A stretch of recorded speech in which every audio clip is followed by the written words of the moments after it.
Assalamualaikum warahmatullahi wabarakatuh. Izin mengenalkan diri, nama saya Dava Ryan Permana, NPM 2315061082. Pada video kali ini, saya akan menjelaskan bagian kedua dari proyek akhir tugas AI. Nah, di mana di sini saya judulnya itu adalah prediksi kelayakan pinjaman nasabah menggunakan algoritma SVM. Lalu metode yang saya gunakan adalah metode learning, dan algoritma yang saya gunakan di sini adalah SVM, yaitu Support Vector Machine. Ini saya akan menjelaskan secara singkat. Apa itu algoritma SVM? Nah, algoritma SVM adalah algoritma klasifikasi yang bekerja dengan mencari hyperplane optimal yang dapat memisahkan data ke dalam dua kelas berbeda.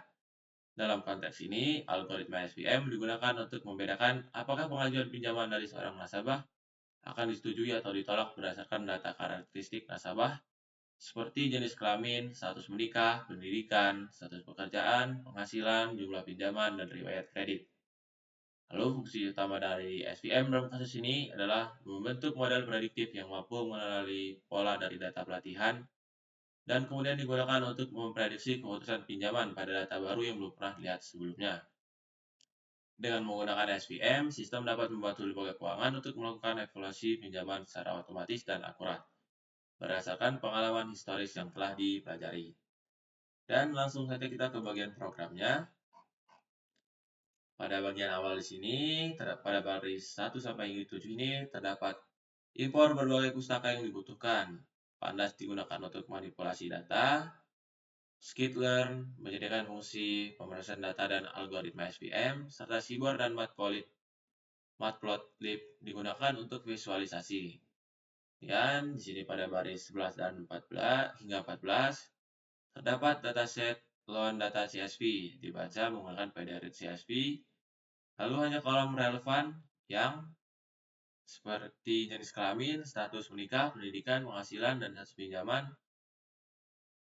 yang kosong dibersihkan menggunakan drop in place sama dengan true agar tidak mengganggu proses pelatihan. Jadi di sini kita harus memiliki data loan datanya ini, baru kita bisa menjalankan program ini.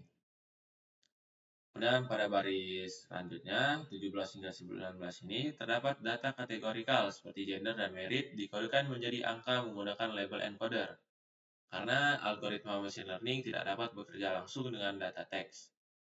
Kemudian pada baris selanjutnya, yaitu pada baris 22 dan 23, terdapat fitur X dan Y, yaitu loan status. Fitur yang telah disiapkan kemudian dinormalisasi menggunakan standar scalar. Pada baris 26 dan 27. Kemudian pada baris 30 terdapat pembagian data yang dimana menjadi 30% dan 70% untuk pengujian, serta random test sama dengan 42 digunakan agar hasil pembagian konsisten. Kemudian pada baris 33 dan 34, model SVM dibuat dengan SVC dengan kernel sama dengan linear, menandakan bahwa model menggunakan pemisah linear antara kelas. Kemudian modelnya ini dilatih pada model fit ini. Kemudian pada baris 37 hingga 40, terdapat prediksi dibuat dari data pengujian, yaitu menggunakan model predik. Kemudian dihitung akurasinya dengan akurasi skor. Kemudian ditampilkan laporan klasifikasinya melalui klasifikasi report. Kemudian pada baris 43 sampai 49 ini, terdapat visualisasi distribusi pendapatan pemohon menggunakan SNS Hisplot. Kemudian memisahkan warna berdasarkan status pinjaman agar pengguna bisa memahami bagaimana pendapatan memengaruhi keputusan pinjaman. Dan pada baris 53 hingga 86 terdapat fungsi input user yang memungkinkan pengguna mengisi data calon pemohon pinjaman secara manual melalui terminal. Dan data yang dimasukkan seperti jenis kelamin, pendidikan, penghasilan, jumlah pinjaman, dan riwayat kredit dikumpulkan ke dalam data frame pada baris 63 hingga 71. Selanjutnya, data kategorikal di-encode ulang menggunakan LEFIT, transform, dan kemudian di baris 73 dan hingga 74, dan kemudian dinormalisasi ulang pada baris 76. Lalu prediksi dilakukan menggunakan model yang telah dilatih pada baris 77, dan hasilnya diubah menjadi status disetujui atau ditolak pada baris 78. Dan hasil prediksi ditampilkan pada terminal baris 80.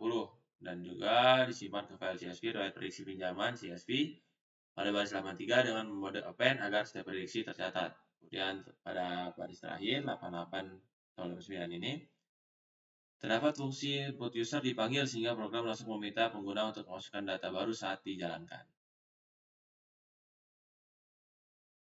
Nah, kemudian kita langsung jalankan saja atau demokan dari. Nah, lalu langsung saja kita ke bagian demonya. Di sini saya akan menjalankan program yang telah saya buat.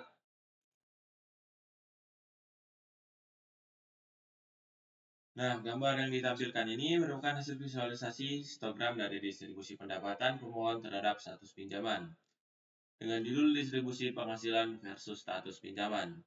Grafik ini dibuat menggunakan seaborn hashplot pada data application income dan dibedakan berdasarkan label loan status, di mana angka 0 mewakili pinjaman yang ditolak dan 1 mewakili pinjaman yang disetujui. Terlihat bahwa mayoritas pengajuan pinjaman berasal dari pemohon dengan penghasilan di bawah 10.000.